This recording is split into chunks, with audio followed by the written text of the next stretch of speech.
ಈ ಸರ್ಕಾರದಲ್ಲಿ ರಮೇಶ್ ಕುಮಾರ್ ಅವರನ್ನ ಕಳ್ಕೊಂಡಿರೋದು ರಾಜ್ಯಕ್ಕಲ್ಲ, ರಾಜ್ಯಕ್ಕೆ ಒಂದು ಲಾಸ್ ಅನ್ನೋದಕ್ಕಿಂತ ನಮ್ಮ ಕೋಲಾರ ಜಿಲ್ಲೆಗೆ ಲಾಸ್ ಆಗುತ್ತೆ.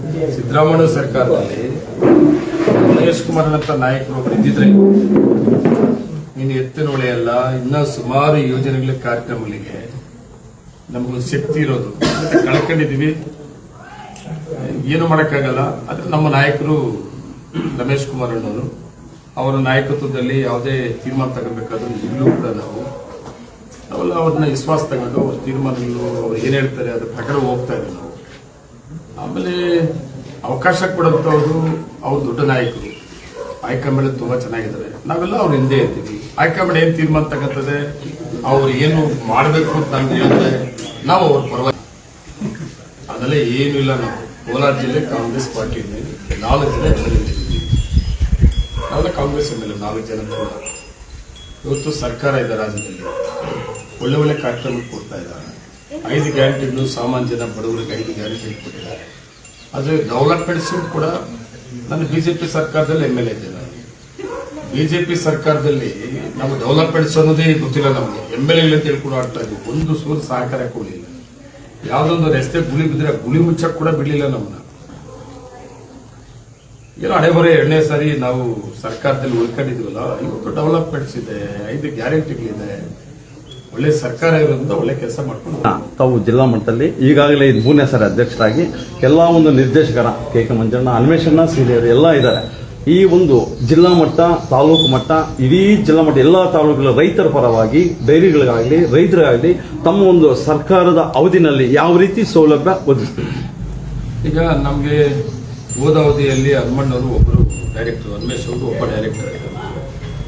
ಅವ್ರು ಒಳ್ಳೆ ಆಡಳಿತ ಕೊಟ್ಟಿದ್ದರಿಂದ ರಮೇಶ್ ಕುಮಾರ್ ಅನ್ನೋದು ಸಹಕಾರದಿಂದ 2 ಡೈರೆಕ್ಟರ್ ಇದ್ದೀವಿ ನಾವು. ಮಾಲೂರಲ್ಲಿ ನಾನು ಮೊದಲನೇ ಅವಧಿಯಲ್ಲಿ ಒಬ್ಬ ಡೈರೆಕ್ಟರ್ ಇದ್ದೆ.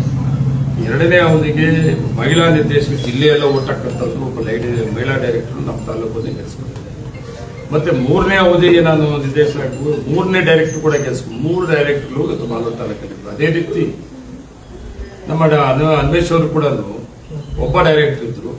ಇವತ್ತು ಶ್ರೀನಿವಾಸಪುರ ತಾಲೂಕಿನ ಜನತೆ ಮತ್ತು ವಿಶೇಷವಾಗಿ ನಮ್ಮ ನಾಯಕ ರಮೇಶ್ ಕುಮಾರ್ ಅವರ ಆಶೀರ್ವಾದದಿಂದ ಮಂಜು ಅವ್ರನ್ನ ಒಳ್ಳೆ ಫಿಟ್ ಕ್ಯಾಂಡಿಡೇಟ್ ಡೈರೆಕ್ಟರ್ ಆ ಸಂಸ್ಥೆಯಲ್ಲಿ ಕೆಲಸ ಮಾಡೋಕ್ಕಂಥವರಲ್ಲಿ ಬೇಕು. ಅಂಥವ್ರನ್ನ ಈ ಕ್ಷೇತ್ರ ಜನ ಗೆಲ್ಸಿಕೊಟ್ಟಿದ್ದಾರೆ. ನನ್ನ ವೈಯಕ್ತಿಕವಾಗಿ ನಾನು ಅವರಿಗೆ ಧನ್ಯವಾದಗಳು ಕೂಡ ಹೇಳ್ತೇನೆ. ನಾನು ಇನ್ನೊಂದು ಪ್ರಶ್ನೆ ಮಾಡಿದ್ದೀವಿ, ನೀವು ಒಕ್ಕೂಟದಲ್ಲಿ ಯಾವ ರೀತಿ ಕಾರ್ಯಕ್ರಮ ನಾವು ಕೊಡ್ತೀವಿ. ನಾವು ಫಸ್ಟ್ ಬೋರ್ಡಲ್ಲಿ ಹಾಲು ಉತ್ಪಾದಕರ ಪರವಾಗಿ ಕೆಲವು ತೀರ್ಮಾನ ತಗೊಂಡಿದ್ವಿ. ನಿಮ್ಮಲ್ಲಿ ಫಸ್ಟ್ ಬೋರ್ಡಲ್ಲಿ ಏನಂದ್ರೆ ನಮ್ದು ವಿಭಜನೆ ಆದ್ಮೇಲೆ 7ರಿಂದ 7.5 ಲಕ್ಷ ಲೀಟರ್ ಹಾಲು ಬಂದ್ಬಿಟ್ಟಿದೆ.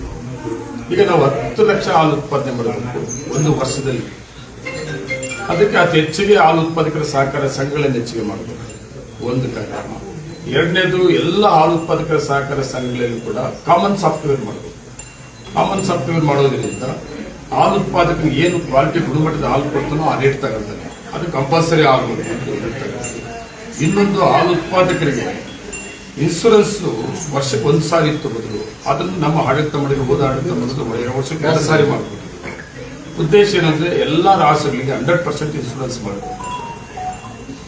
ನಾವು 2 ಸಾರಿ ಮಾಡಿಕೊಟ್ರು ಕೂಡ ಅವರು 100% ರೀಚ್ ಆಗಲಿಲ್ಲ. ಮೊನ್ನೆ ಅಂಕಿಅಂಶ ತಗೊಂಡು ನೋಡಿದ್ರೆ ಬರೀ 60% ಮಾತ್ರ ಇನ್ಶೂರೆನ್ಸ್ ಇತ್ತು.